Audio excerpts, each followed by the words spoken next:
Welcome to the Reviews channel, your destination for concise movie breakdowns and reviews. Today, I'll be discussing a thriller mystery film released in 2007 called In the Valley of Elah. Given the genre, this movie may contain some intense scenes, so be prepared for potential spoilers. On November 1, 2004, Hank Deerfield, a retired military police sergeant and gravel trucker residing in Tennessee with his wife Joan, receives distressing news that his son Mike, who had recently returned from Iraq, has vanished. Determined to find him, Hank embarks on a journey to Mike's base in New Mexico. Before leaving, he kindly assists a school custodian in properly hoisting the American flag. Upon arriving at Fort Rudd, Hank encounters Sergeant First Class Dan Carnelli and is introduced to his son's squad members, namely Penning, Ortiz, and Long. In a covert manner, Hank manages to retrieve Mike's cell phone from his personal belongings. Seeking answers, he watches the video stored on the phone, despite being informed by a hacker that the media files were corrupted. The hacker assures Hank that he will send the files one by one as he tries to recover them.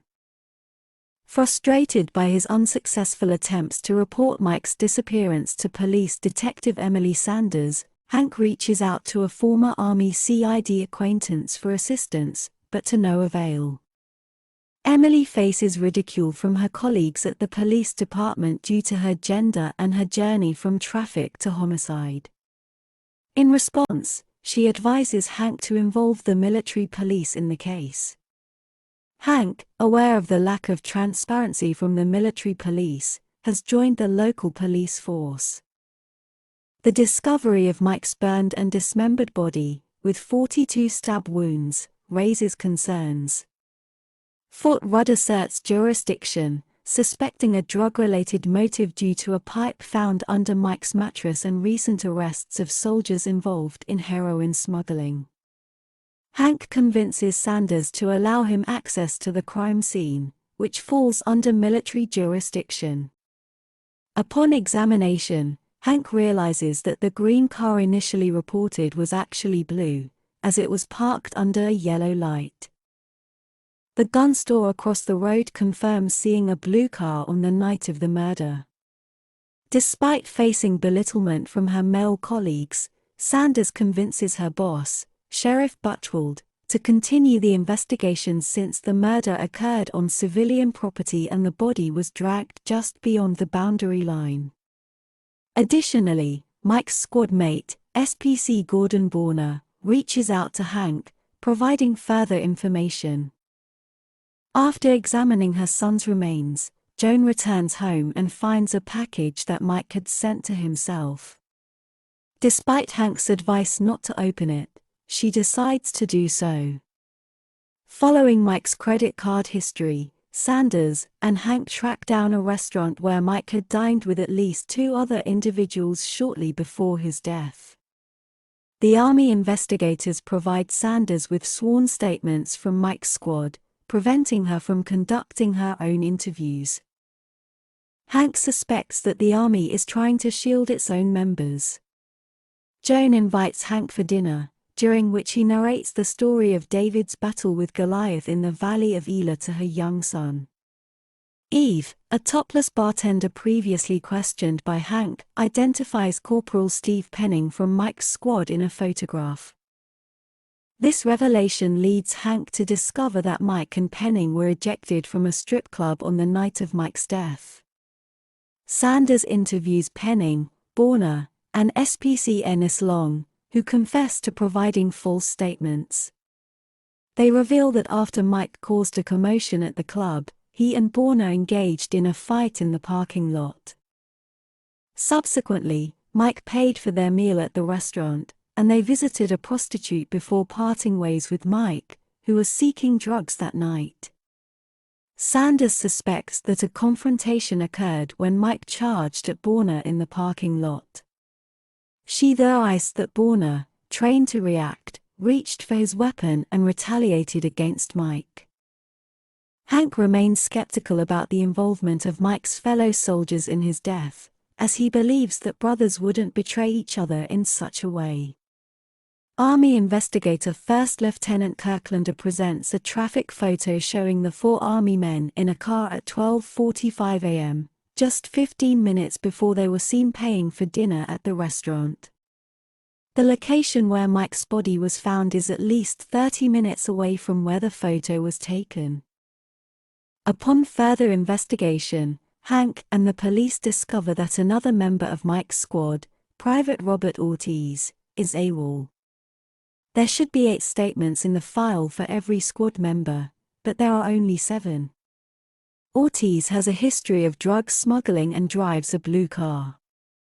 Hank follows the police as they raid Ortiz's address, where he manages to subdue Ortiz before detectives step in to intervene. Ortiz is taken into custody, but there is no concrete evidence linking him to Mike's murder. In a surprising turn of events, Borna is found dead in his room with Mike's grandfather's watch in his pocket.